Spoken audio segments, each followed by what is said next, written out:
Welcome, welcome, welcome. I know that some of the stories that we have here on this Hope episode, I nicknamed it that, but I know that so many of you say that you're giving us hope. You're giving us a second chance to make better decisions. But what a better way to live other than to know that there is hope, even when you go through the worst. Some of us go through, and that is why I usually warn you, never say ntiakukatono, or someone has gone through something and you're like, but that one is small. You can never measure what is small and what is not small. So today we're going to have Angel tell us about her story. I know that it's going to be one that rekindles the hope inside of us and gives us hope to live a better life and to grow. So let's get into it. Angel, good to have you. Good to have you too. Thank you so You look like, like they have poured milk on you. Grace of God. Thank you so much. Yeah, you're right. Thank you for having me. Yes, I am. You look beautiful. Thank you. Same. You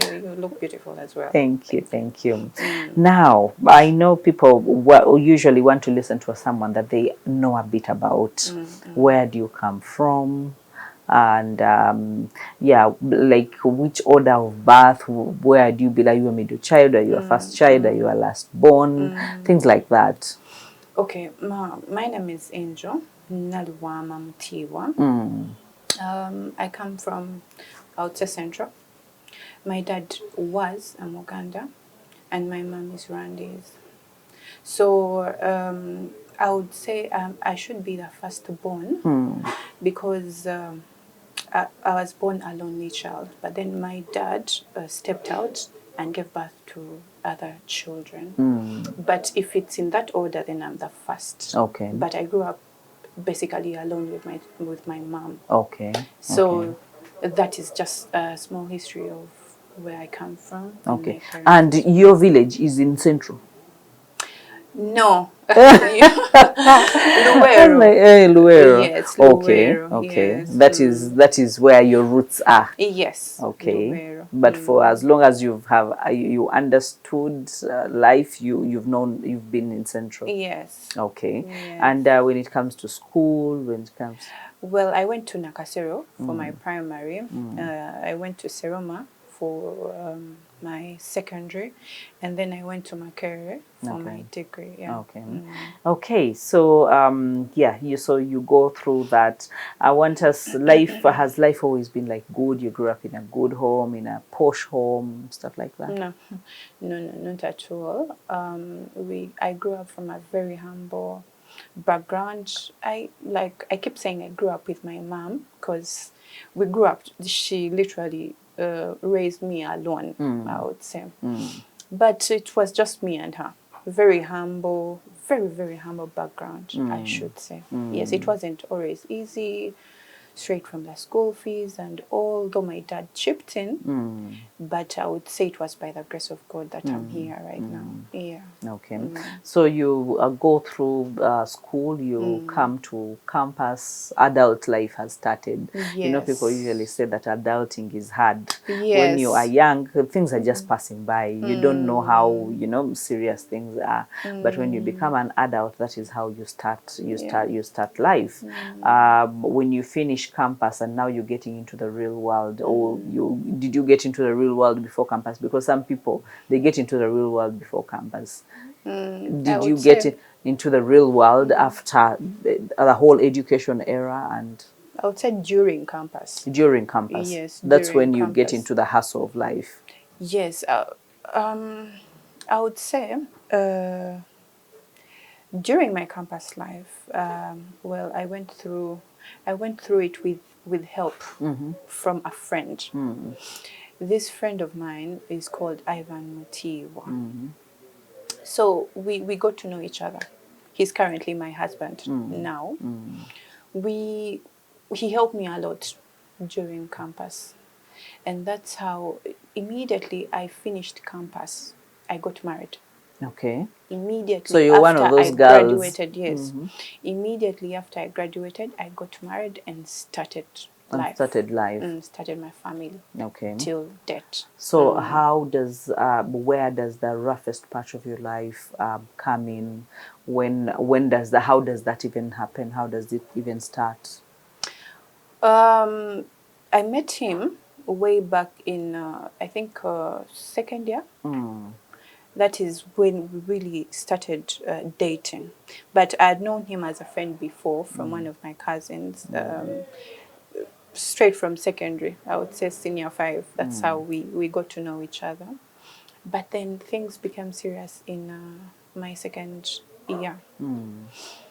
So after that, of course, I'm going to rush it till when I got married, because I think that's when I start hustling as an individual. Okay. When we get married young, we don't know what to do in marriage. No one sits us down and says, okay, you experience this, you experience that. You're still young, you don't know yourself, you're just there. You're just living life as it should be, but you do not know your purpose then. So that was my case. And to me, if you ask me where my hustles began, it would be then, because I didn't know how to handle my marriage. My husband, you should do this for him to feel like a man. Those kinds of those traditional roles that you must play as a woman. Exactly. I didn't know anything.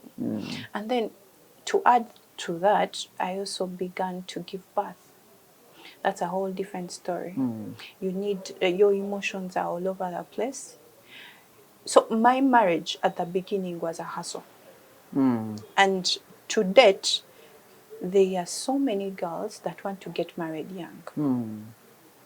If I knew what I know now, the story would have changed then, because it takes a lot for, they say women bring up homes, but if you are not yet there as an individual, your mental state is not yet there, you are not yet grown, you are not yet mature, then it's a whole different thing. But I was so blessed to have the husband that I have now, because he knew what he had gotten himself into. He knew that I was still young. He knew that he had to be patient for me to mature. I got so depressed so many times because we would argue over something, and because he doesn't understand me, he doesn't. There are those things that you have. You normally communicate with your partner. And you want a solution, but you don't get it. And then also the devil in very many ways normally comes for newly married couples.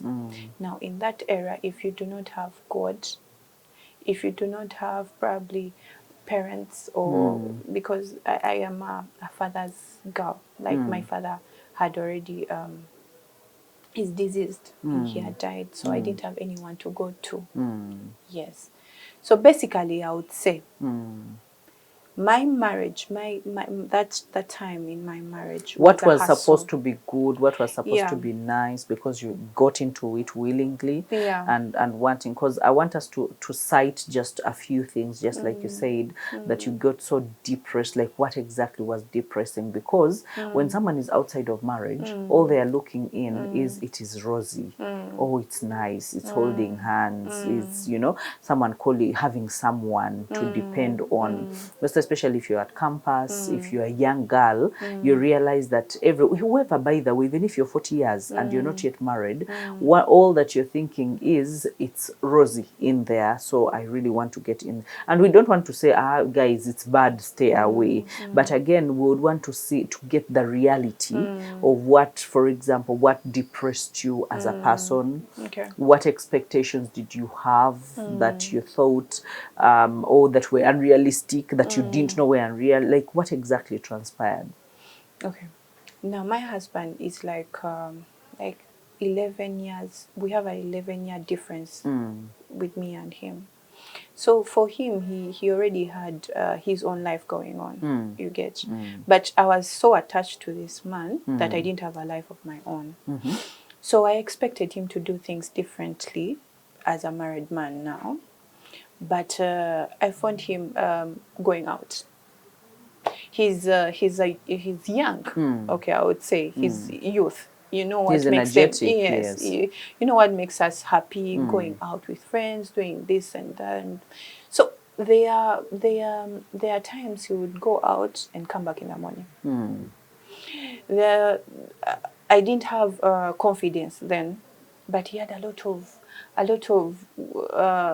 girlfriends, I should say, like people, ladies that he works with that looked nice, you know. And When they keep you're, in communication, they keep in exactly, touch. they keep in touch. They look at him a certain way. So that takes me back to what I told you before. I did not have a life. If I had a life, I had work, Something to focus something on. to focus on. I would look at it in a different way. So I expected him to change his routine immediately after we got married, which he didn't. So we kept pulling ropes. Why are you not doing this? You're married. Why this? Why that? You understand? So those situations is where the devil comes in and also pulls you aside to your own corner, and you start to think you're not enough. Maybe you're too young, because I knew I was young. Maybe you're not as beautiful. You're not as beautiful. You're not enough. You are not enough. Why are you even here? You get? So that, till now, if someone asked me what was your hustle, he knows, because I kept saying, I kept telling him that you really depressed me around that time. He knows still to date that it was my roughest time, because then I had suicidal thoughts. You get? That's exactly what I wanted to like. How did they manifest in your life? Because when you are cocooned alone, you are speaking like to a wall, and it's just not moving. Exactly. And then you're bowing back to yourself. Like, what exactly was going on in your mind as a young girl? Well, now that, like you say, like I said before, I didn't have work. I was thinking of taking my own life. Like, I was not worth it. There's nothing. Because, you know, I literally looked at my husband as a god. Have you been? Worshipped Yes. him, placed him on a Yes. pedestal, and you're like, my Yeah. life revolves around you. Around you. And there are many times he would tell me, but Angel, you're always home. Go somewhere. Expose yourself. But straight from campus, I was not that kind of person. As I'm a loner, I'm an introvert. I love to be alone. So if you don't have support from the outside world, in marriage, you're going to mess up one way or the other. So that's what happened to me. I felt like I was alone. It was not worth living. My husband is not listening to me. He's not doing what I'm telling him to. I'm his wife. Why doesn't he listen to me? He married me. He married me. I kept on asking, but if you married me, why you? Did I force you to get married to me? And it honestly comes from very small issues. I wouldn't say that he did something very huge to me. It is always from the small issues. And that's what I want my people that are out there that are listening to me right now. It is never about, The big issues. Yes, it never comes from a huge issue. It is always one small thing to another. You build. You expect him to come back a certain time, Yes, and he does not come back at that time. Yes. You expect him to change something, and he doesn't. But also, because I was still young, I didn't think about him as an individual, because as well he had his own expectations of me. Now that I think about it, he expected me to be mature enough to know that I have my own life.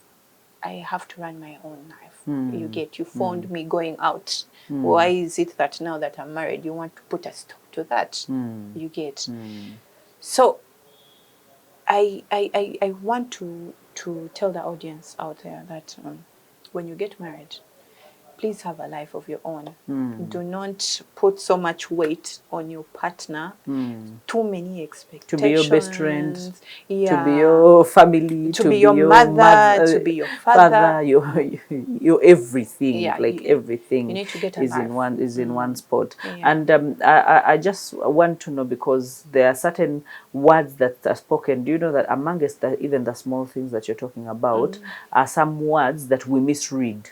Yeah. Someone says something, Yeah. and for you, because already you had piled up so many things, you don't take it for what they have said. For you interpret it.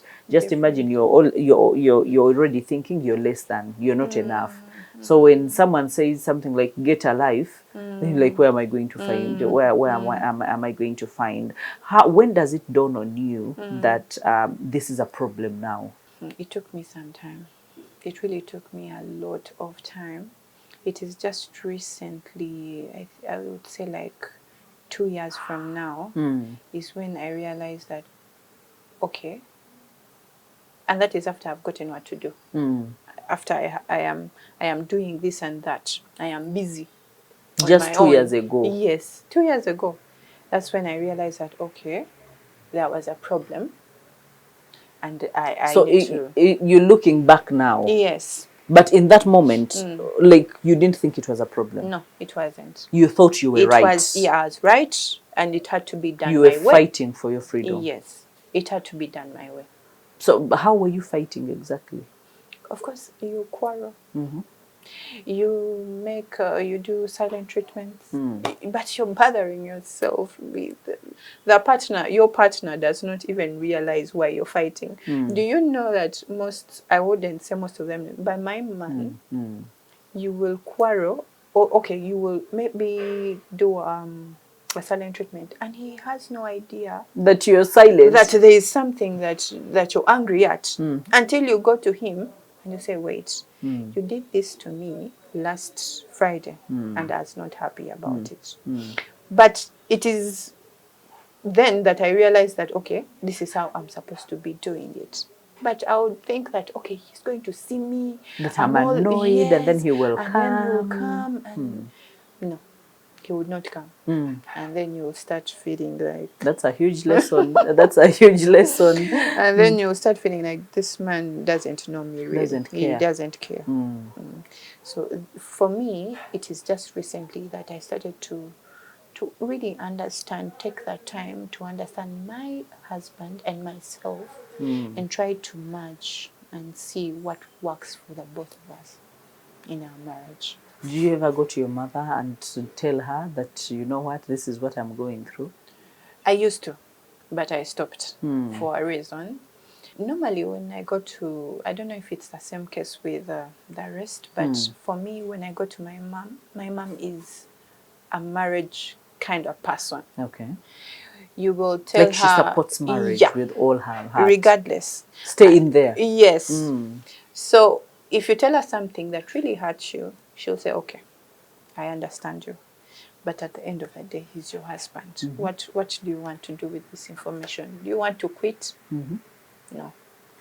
I want you to pray about it and then go back. Things will be better.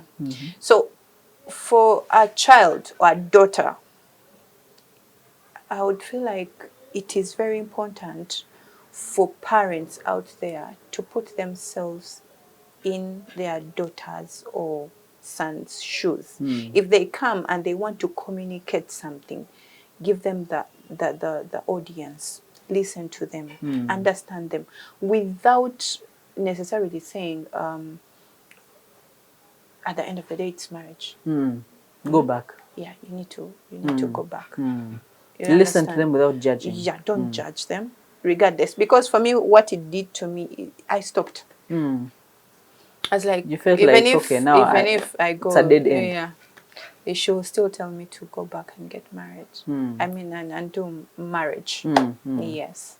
So I stopped, but still, it's good. if you have that person that keeps telling you, you know what, to carry on. go back. Because I was going to ask you, aren't you happy, looking back, aren't you happy that she's that kind of person who pushed you back instead of, conniving with you and agreeing with you? Because in that moment, you feel like there's an itch. You want someone to scratch your itch. If I tell you he's bad, let's all hate him Yeah. so that I don't go back. But someone clearly tells you, go back, you're like, now, you're really not, you're not helping. So that in that whole time you knew that, okay, this is a problem. I am going. Did you ever think you will get out of it? Because so many people think a lot of things when they're in those moments. Out of marriage? No, out of, like, it will ever come to a place where you're happy again, or everything is okay, or you have understood exactly what's happening. Then I didn't think, I thought this would be my life for like ever. Okay. Yes, I didn't think I would ever be happy at all. I normally told my friends out there, and I was like, you guys are lucky. But even without knowing what they're going through, Yeah. but I would be like, I'm not happy. I'm not happy where I am. To me, then I thought, this is what marriage. This is Looks what, like. yeah. This No is one warned marriage. me. I should have stayed dating, Yeah. not Yeah. commit. So until then, the moment I started working, that's when I received my happiness as a person, as an individual. So how do you sit down and because then how long did you spend, like, without working and in that limbo? I was first around that time of dating. I was employed. I was employed. So I was employed for about, I think, 2 years to 3, around Okay. there. And then you got married? And then I got no. I got married while I was I was employment. employed. Okay. Yes. Okay. So after, I think, my second born, I stopped working and I sat down. Yeah.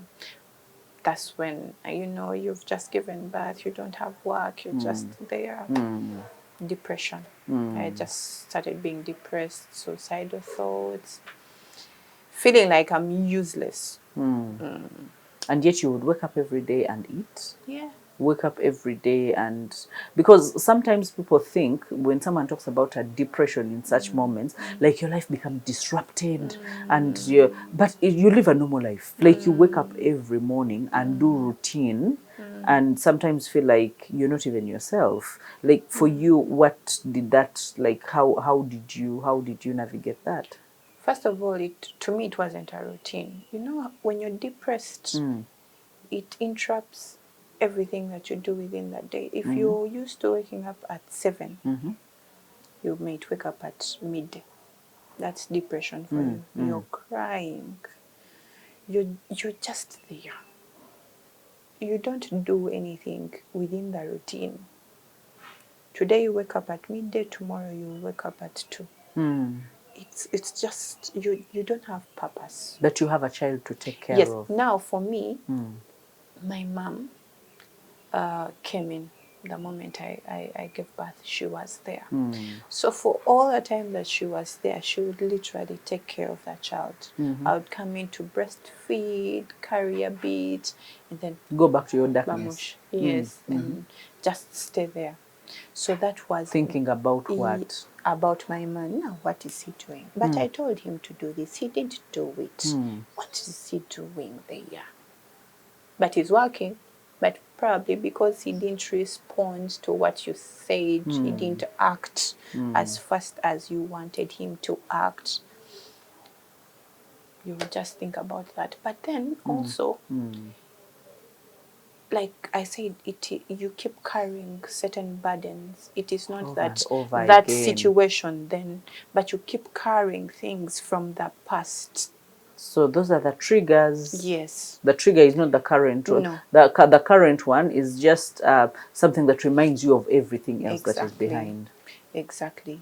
And then if you don't forgive, because I was that person, I would not forgive. I would just move past it, and then I would keep it, and I would carry it.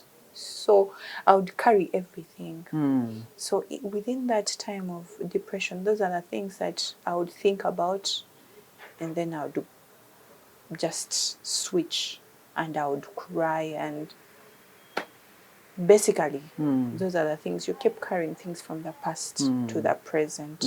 Yes, All as the long as you're unresolved triggered. Yeah. things. And then he would come back. Yes, and for him, because men move so fast, they are not, they don't stick to things like we do, I would say. So you would still be in your own moments, and for him, he has already moved. He comes back like it's a new day. It's New how are you? energy. Yeah, how are you feeling? What? But even if he sees you gloomy as you are, he will just say, hello, how are you? How is the baby? How is home? What? He's happy. But me, I'm waiting for you to say, but what is wrong? So that you can burst out. So that I can tell you what? No.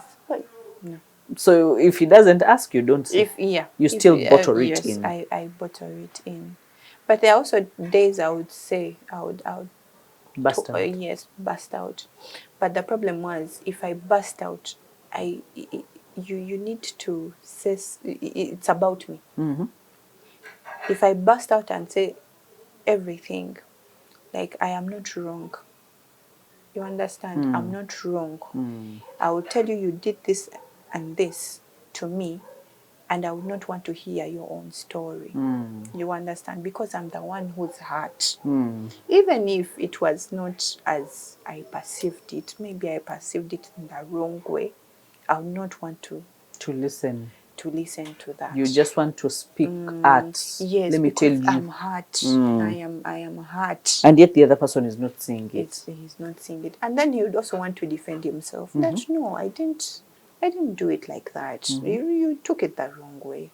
But then I would feel like, okay, he's being defensive, and So you're not buying into it. Yeah, and then that would also throw me back, because you're not. You're not progressing. You're not understanding me. Hey, I'm telling you something, and you're not understanding. You're not putting yourself in my shoes.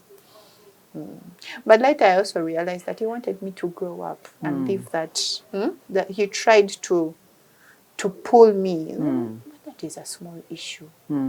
That is a very But would small it be a issue. small issue to you? It's a very big one. It's a very big one. And you would not say it? No, I'll tell him. I'll tell him it's big. But but men, like I said, they are very light. They take things very lightly. He'll just tell you, but that's a small issue. That's a small issue. But anyway, I'm sorry. But it's still small.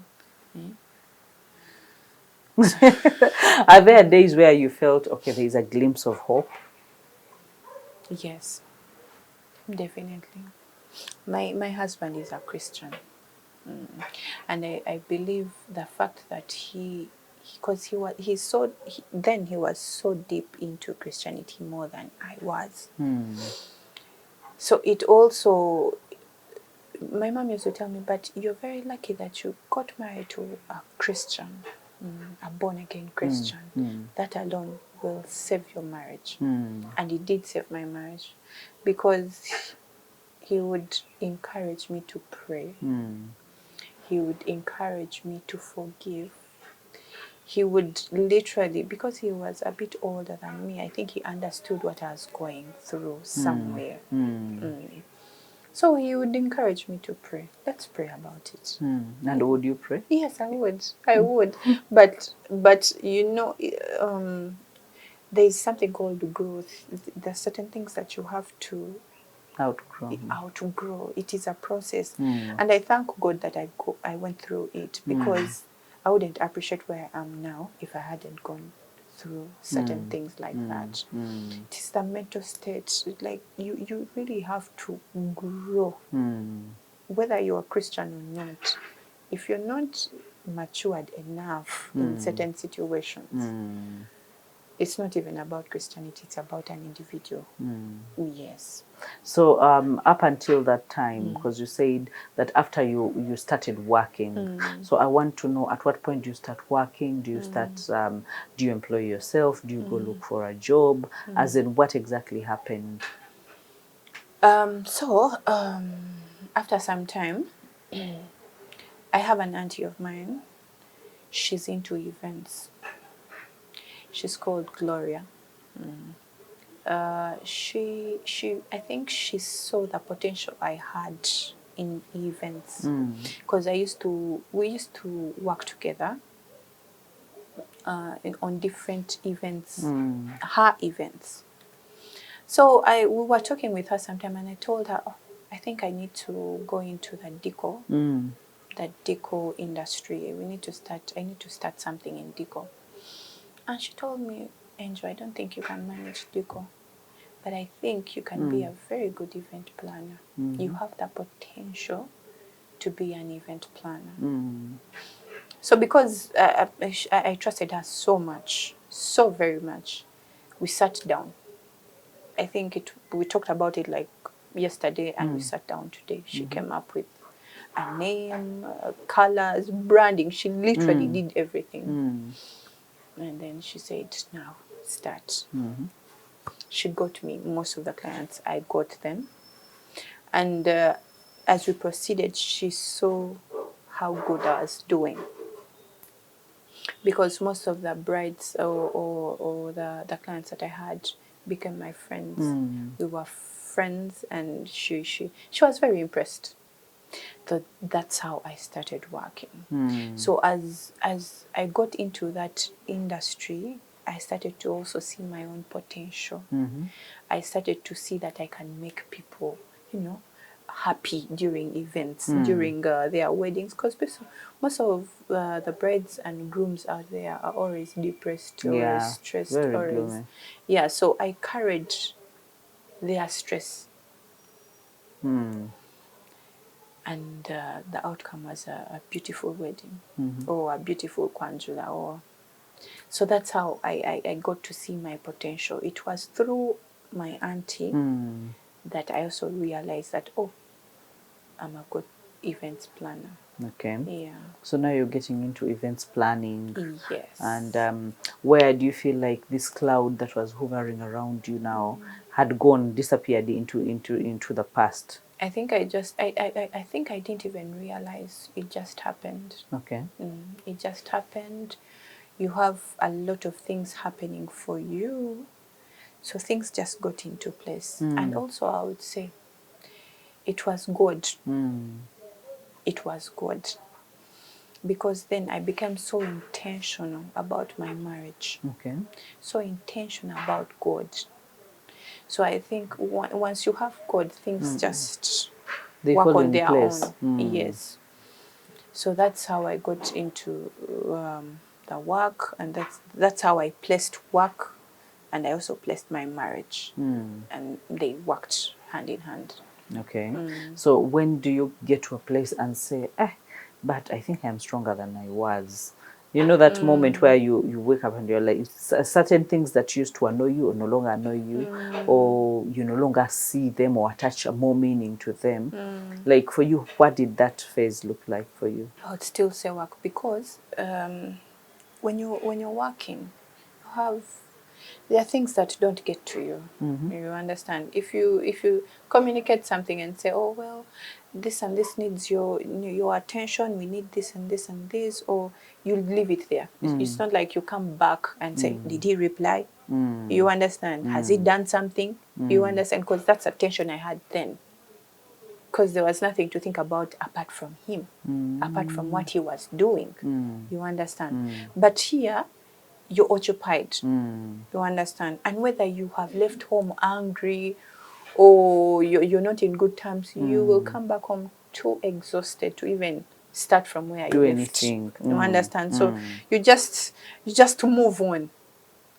And when you're occupied with something, you don't have enough time to start thinking about the past. You understand? Some of the things you just let go. Say, okay, what am I going to do?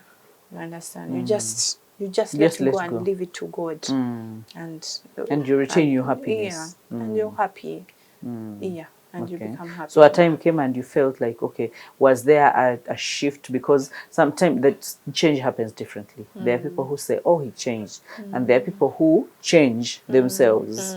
They change to suit the situation. So do you feel like you changed? Me as a person, I think I just grew. Okay. Not necessarily To a better changed. version of yourself. I think I just grew. I outgrew all those things, all those emotions. You know, when you're mature enough, you have the ability to manage your emotions, whether you're angry, whether Disappointed, frustrated. There's a way you manage, and for us, most of the times, it's emotions that drive us to do certain things. Yeah. They're just emotions. So if you can manage them, the better for you. So I started to manage myself, my emotions, how I react to certain things. How would you manage that? By God. Because there are people who will ask, how did she manage that? One, I said God. When you pray and surrender everything to God, you just believe that that is done. You understand? When I'm praying to God, I say, okay, my situation, I have left it to you. So I have no business going back to that situation. To face it. No. I'll just pray and leave it at that and move on. So for me, I would say it's still God. It is still God. That's that still has helped taking me. you through. Yeah. And I would say till now, it is still God. Because you can't, there's no such thing as a perfect marriage. Yeah. It's not there. Even now we argue. Even now we fight. You get into disagreements and conflicts. Yeah. But it's not as bad. But you fight better and you fight fair right now. It's not even as bad as it was then. You talk, you sit down and talk, you go have lunch and talk about things. But did you get the confidence to speak about these issues? Yes. Now. Now we talk like, I also feel like it's about growth. You understand? It's about growth. You sit and talk to your partner about certain situations. In a respectful manner. Yeah, in a respectful manner, and then also find solutions. You don't just speak and leave it there. You find solutions. And by the way, most people speak about their issues, but they never find solutions together. Yeah, it's important to find a solution. Otherwise, why are you talking in the first place? So now you're pouring into business. Yes. You start your business. How do you exactly start your business? Because there are people who are like, I have it all figured out. I saved my 30 millions. I saved my 60 millions. So here I am. I am starting. How does your business start? Lucky enough, event planning, or I would say events doesn't really. I would say event planning. It doesn't really need capital. Down capital. No, you just get a client. It's a service. You agree on a certain amount of money and then start to work. There's no down payment to it. Yeah, so that's how I started.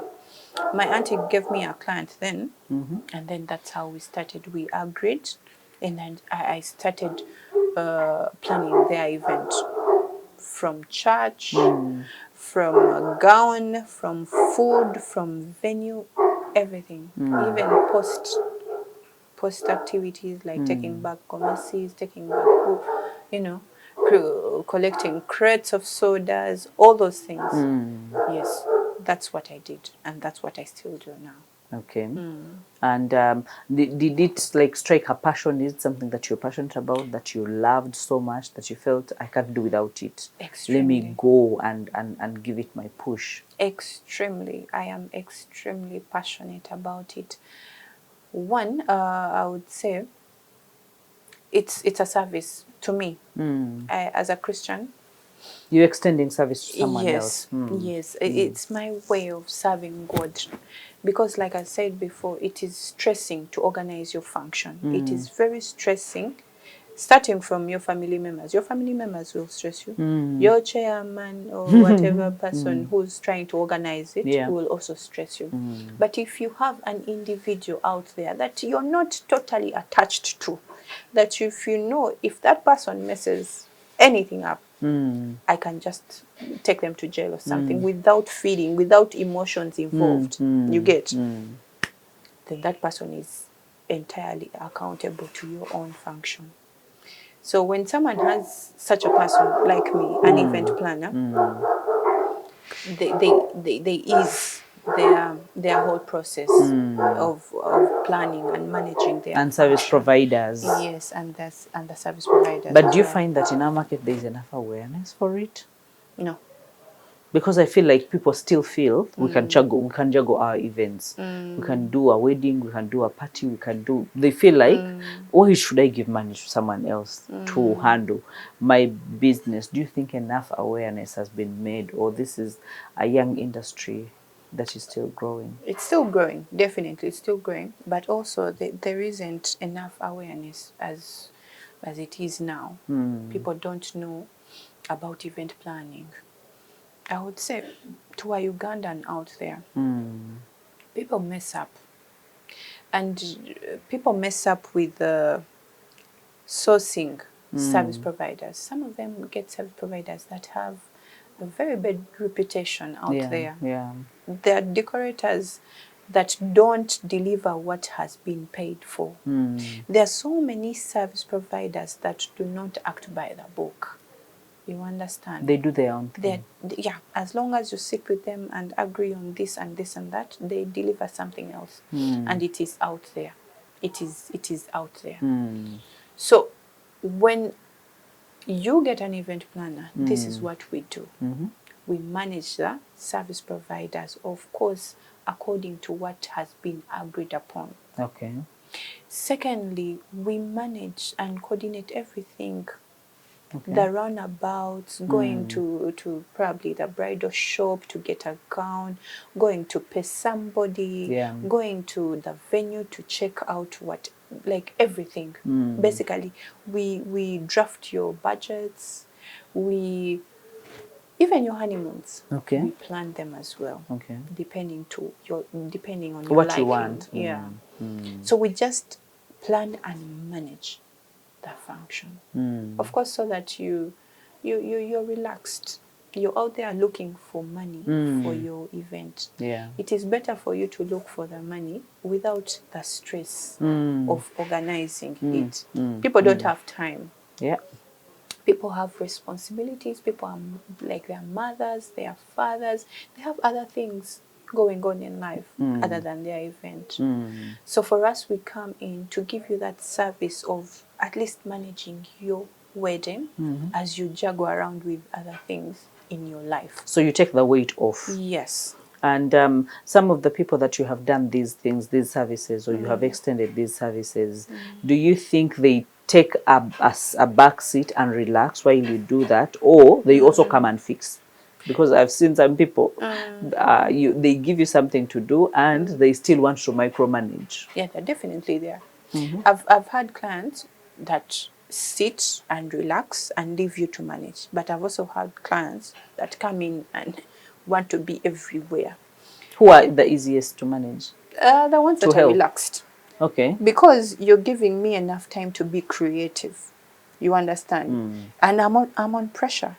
Because for someone to give you money and then relax and leave you to do your job is also some other kind of pressure. It's like a pressure they have given. Yes. They're like, we have trusted you. Yes, just do whatever you want to do. So for me, it's much easier with them. With the relaxed. The one that is fixing things, you're like, well, we leave them for you. Exactly. You're like, because you're not giving me enough time to be creative. It's like whatever I do, you're there. Please fix this. Please, you're not giving me time to explain and say, oh, wait, that table linen that you want won't really blend with the lighting, okay? But for you, you want that one. So you're like, I will give you what you want. Let me give you what you want. And also the clients, at least most of them have given me the ability and the time to handle their things, okay? Like their events, not really being in my face all the time, being in no. Most of them give me the time and be like, Angel, you manage, it's okay. And then they come out very beautifully. But also them, The ones that put me on pressure also have their events managed and organized very well. Okay.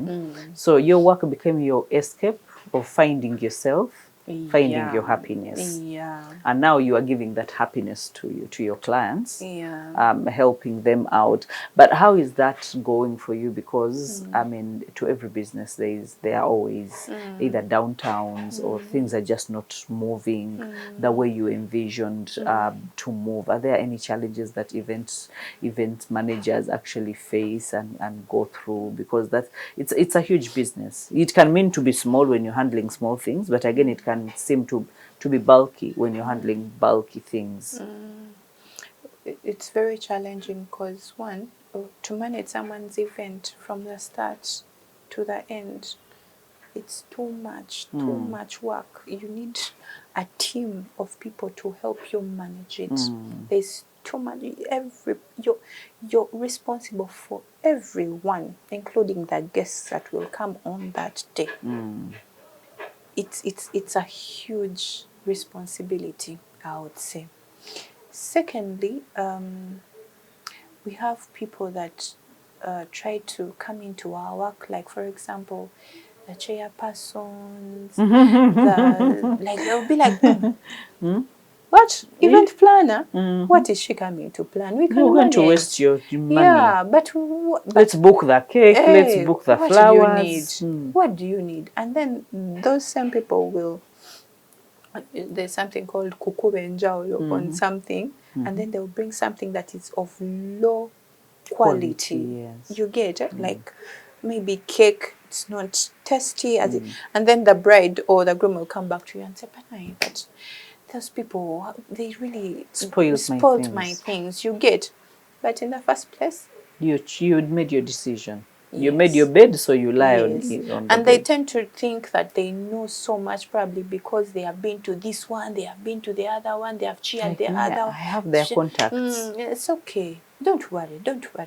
And then also you have a challenge of the bride or groom want their service providers to be there at a certain time on that day, on that certain time. And then the chairperson, because they booked their own people, they come on very late or in a totally different time. So you create a lot of, it's like you're pulling ropes with this person. This person knows they are the ones organizing, but you're also there. You understand? So there's a way you're into each other. Like, You're what has he giving done? orders, and this one The is other is giving also giving orders. orders. There's fight for power. You're fighting for power over that. So that's a very big challenge for us. Because when you get an event planner, you expect them to handle everything. You expect them to bring your dream, your dream event to life. But if you have these other people trying to also juggle their own way through, it becomes a problem. But if you have one person to be accountable for your event, you don't have to, keep going. Okay, I gave the other one that money, but you didn't tell me. You understand? There are 2 people or 3 people running that function. There's poor accountability. You don't know where the There money are is people who going. do that. Yeah. You They can get give multiple me, people. yes, because maybe you don't trust me because there's a trust issue in there. You don't trust me, so you go ahead and give the other person the money to go and book something. Okay? Now, after booking, probably they don't have the qualities that you want in That them. you wanted. It's a mess. And even me, I'm seated here, just also looking at you because you didn't trust me, but you gave me the job. You understand? So there are those small things in there. Because what I hear you say, it's like you're saying that events management, it's not just about the service providers and what, but the creativity that someone puts into it to make sure that they deliver something glamorous or even beyond beyond the expectations. Are there times where you've looked at your work and be like, wow? Definitely. Definitely. And there are clients that really make me feel like I'm so good at what I do. There are clients that really post my work. Even like there's a client called Nalongo. She posts me.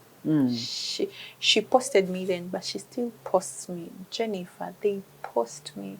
But their events passed a long time ago. But they still push you. Push, please, please, please, Contact please, her. contact her, contact her, contact her. So and people give me tips. My clients always give me tips. Like you do a good job. Yeah. And To others that on the extent. day. After the event. After the event, they're like, give me thank money. you. Thank you for this. So that alone, that gesture makes me feel like, okay, I'm in the right place. Yeah. I'm doing what I'm supposed to be doing. And you Yes. do it with your heart. For me, the part that I like the most is when you say that where you are, in hindsight and introspect, you look back and you're like, now I know there was a problem. But then I didn't know that there was a problem. Yeah. As we try to wrap up, what makes you think that, okay, right now, like, what has changed about your life that is so evident that you can clearly say, like, nah, yeah, like, what was I thinking? Peace. I have so much peace that I didn't have before. Understand? My husband will probably say something and I'll just be like, oh, it's okay. You get it? Then I would not. Let me give an example. Probably I would hate the travels. I'm going to here. I'm going to that. I'm going. I'd be like, okay, what are you going to do? What is there? But my husband is there to tell me, you know what, Angel, I'm going here. I'd be like, please, it's okay. It's okay. Please go and work. You understand? You would argue about something then and I would not understand it. But here, I understand it and let it go. But Angel, you are wrong. And I would... sorry was a very difficult word for me. I would not say sorry. Sorry was a very, very difficult word for me. But I say it freely. Right Even when now. I know that he's in wrong, I just say, it's okay, sorry. So that you can let We it have go. peace and we move. There's so much peace, I would say. I love the fact that there is peace. And that's better There than is, anything yeah, else. There's like I don't have to worry about him 24/7. Oh, what has he eaten? What is he doing? What is... Zero. Don't you find that that makes you, even as a woman, like more attractive and... Very. You're even giving him the chance to miss you.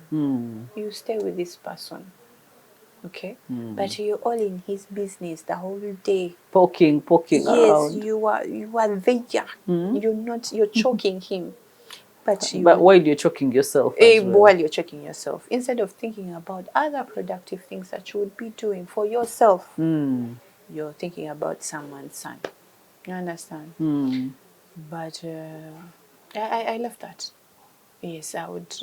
He would go out.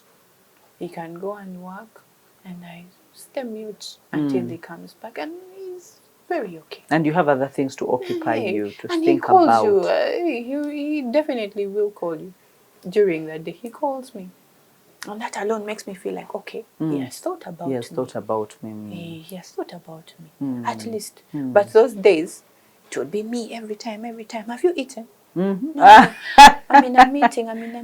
What? There's a joke he cracked some time back. We were in a counseling session just like this. And he told the counselor, and he was like, you know what, I'd be in a meeting and Angel calls me. First of all, Ivan can be doing anything on this planet Earth, whether busy or not. But if I call, he will pick. So when I call in this meeting, I would be like, oh, this and this and this and this and this. And then I'll say, but you're not saying that you love me. Why are you not saying that? You know those after our call, love you, you get. I'll do that a lot. But the So moment that you I can say, take back. the moment I say love you and there's nothing, be like, but why didn't you not say say it? Where were you? With but who? he's telling you I'm in a meeting, and he was telling that person, but for Christ, for God's sake, I'm in a meeting. How do you expect me to say I love you in front of everyone? And then what were you thinking while you were seated there and he I was was just cracking laughing. the joke? I was just like, okay, this is what happens on the other side. Me, I'm This side, yeah, where you're thinking I should be the receiver, I should be. and there's something going on that side. So there are those small things that I moved past, Mm-hmm. and gladly he would say it without even you pushing it. Mm. You understand? These are things in marriages. These are things They that are killing happen. marriages, by the way. Marriages are dying because of those seemingly small things. These are things that happen, Hilda, in marriages. They are very small, like I said, very small, but they have great impact. Great impact. And people these days, I wouldn't say rushing, but people are getting married. So Girls quickly. out there want to get married like I don't know. It's like a must. People are killing to get married. You understand? It has become something that is a must do. But before you get married, work on yourself as an individual. Grow. Grow. Go out there Get and some business to mind. don't rush into it. I have a lot of ladies I see, and for us that are married, know what is happening. You look at them and you fear for them. But will you manage first handle yourself. Go out, rent, manage your own home. You understand? Take some time off managing yourself. Get to know, what does Angel want? What do I like? What are my hobbies? And first take time to do that. See who you are for who you are. Then But after that, you can but they're accommodate. fearful that they will be left. They shouldn't be fearful. They shouldn't be fearful. All right. So that has been Angel for us. For me, this whole story of from that rough patch of shaking, not understanding what's going to happen, to her finding her purpose and saying, you know what, I'm going to devote my time to business and to working. And indeed, you see how it paid off, that the peace of mind that she talks about, clearly you can even feel it in her voice. That a time came and she felt she was totally different from who she was. And indeed, you can see that the growth journey, by the growth journey is not a place you arrive. It's not a destination. You keep growing and evolving every single day. I know that we'll keep having more chats together with Angel, but you didn't tell us the name of the business. Planova. Planova Events. In case someone needs you, can you give them the number? Yes, 0701 03 0116. Okay, let's say it again. 0701 03 0116. Okay, so in case you need the number, you can be able to get in touch with her. I know there are those who would also want to learn or to get into the business of events. I don't know if you do the mentoring or help people set up. I don't know, whatever it is. But if you have a function, make sure that you run to her, talk to her. If you're a lady also, because I see you getting in the world of helping ladies as well. You're like, figure yourself out. I don't know for whatever reason, but give her a call and talk to her about business. I know that she will sort you. Otherwise, from us to you is we love you and may the Lord bless you.